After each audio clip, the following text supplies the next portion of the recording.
गुड़गांव में राधिका यादव के हत्याकांड के बाद राधिका यादव की मृत्यु को एक रोमांटिक एंगल, एक प्यार मोहब्बत वाला एंगल देने की कोशिश की जा रही थी और कहा जा रहा था कि 1.5-2 सालों पहले जो उसका वीडियो आया था एक म्यूजिकल इनामुल हक के साथ, तो इनामुल हक के साथ उसकी करीबियां उसके पिता को बर्दाश्त नहीं हुई और यही सारे रीजंस थे कि उसके पिता ने राधिका यादव पर गोली चलाई। तो इस पर इनामुल हक ने कहा है कि इस चीज को हिंदू मुस्लिम का एंगल ना दिया जाए। इनामुल हक का दावा है कि राधिका यादव को केवल वो एक टेनिस के टूर्नामेंट से जानता था और एक म्यूजिकल वीडियो उसने किया था, उसके बाद से कभी भी उसकी बात उससे हुई नहीं। इनामुल हक की बातें कितनी सच्ची कितनी झूठी ये तो जांच हो जाए तो मालूम चल जाएगा। लेकिन मैं एक चीज कहना चाहूंगा कि भाड़ में जाए इनामुल हक, भाड़ में जाए बाबा की पूरी दुनिया। लेकिन अगर किसी लड़की की इस प्रकार से मृत्यु हुई है और जब तक पुलिस ने इन सारे एंगल्स की जांच नहीं की, जब तक पुलिस ने ये बातें नहीं बताई कि ये चीज हो सकता है, फिर सोशल मीडिया में ऐसे कयास क्यों लगाए जाने लगते हैं? क्यों किसी की बच्ची को बदनाम करने की कोशिश की जाती है? अगर इसका खुलासा पुलिस के यहाँ पर होता, पुलिस के थ्रू कोई रिपोर्ट आती और ये चीजें जेन्युइन होती, तब तो राधिका यादव को मरणोपरांत भी लोग कोसते ही रहते। लेकिन अगर ये चीजें नहीं है, अगर पुलिस इन सारी चीजों की तरफ इशारा नहीं कर रही है, फिर इस चीज का ऐसे निकल कर सामने आना और सोशल मीडिया पर इसका बज़ बनाने की कोशिश करना, ये तो गलत है ना भाई। लेकिन जब ये बात निकल कर सामने आ ही गई है तो एक बार अच्छे से जांच कर लिया जाए, सघन जांच हो जाए, तो मुझे लगता है किसी को कोई फर्क नहीं पड़ना। दोस्तों, अभी तक जितने तथ्य निकल कर सामने आ रहे हैं, तथ्य मैं नहीं कहूंगा, जितनी बयानबाजी निकल कर सामने आ रही है, राधिका के पिता जिसके ऊपर राधिका को मारने का आरोप है, दीपक यादव, जितना वो बता रहे हैं अपने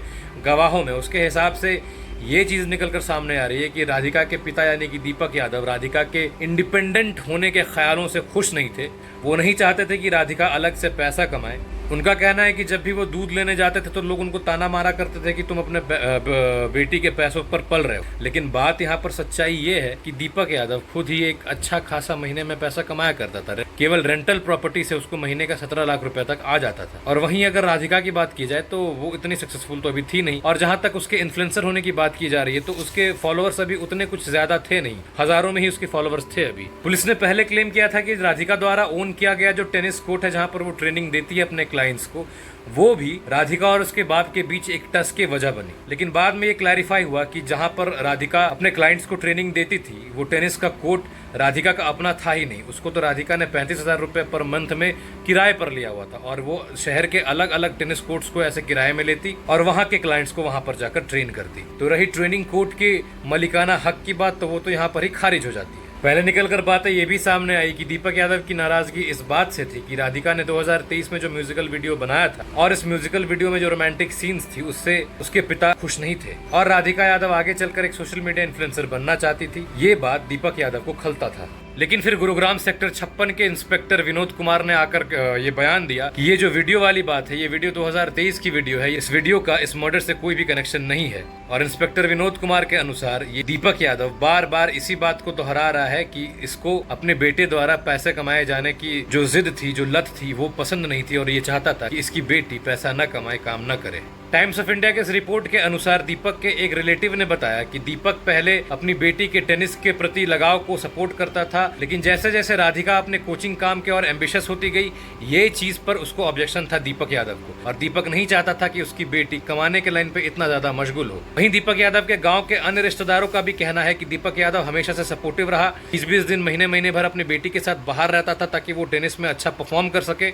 हर जगह हर मोड़ पर एक बाप की तरह अपनी बेटी को उसने सपोर्ट किया। इस बीच राधिका यादव का एक फॉर्मल कोच के साथ का चैट भी वायरल हो रहा है व्हाट्सएप पे, जो उन्होंने चैट करा था, जिसमें राधिका काफी परेशान दिख रही है और अपने कंसर्न्स को जाहिर कर रही है कि उसको अपने फैमिली से अपने घर से दूर जाना है, भारत से दूर जाना है। ऑस्ट्रेलिया, दुबई का जिक्र करते हुए वो इस चैट पे दिख रही है। दरअसल 2024 के टाइम का ये चैट है। इस चैट से ये मालूम चलता है कि राधिका और उसके पिता के बीच अनबन उस समय भी चल रही थी और राधिका के इस चैट के अनुसार राधिका को काफी रेस्ट्रिक्शंस लगाए जाते हैं उसके घर पर। देखो, पूरी बात क्या है, असली बात क्या है, ये तो पुलिस के इन्वेस्टिगेशन के बाद ही मालूम चलेगा।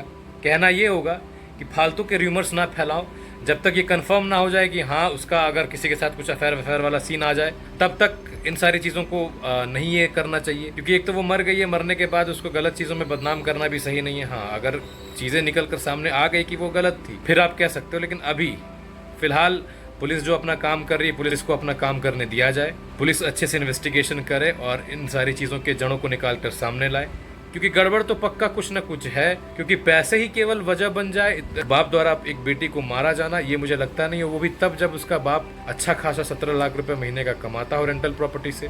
उसके बाद भी लोगों का ये ताना देना कि तुम्हारी बेटी तुम्हारा घर चला रही है, ये मुझे तो समझ नहीं आ रहा। बाकी आपकी राय क्या होगी कमेंट बॉक्स पर ज़रूर देना।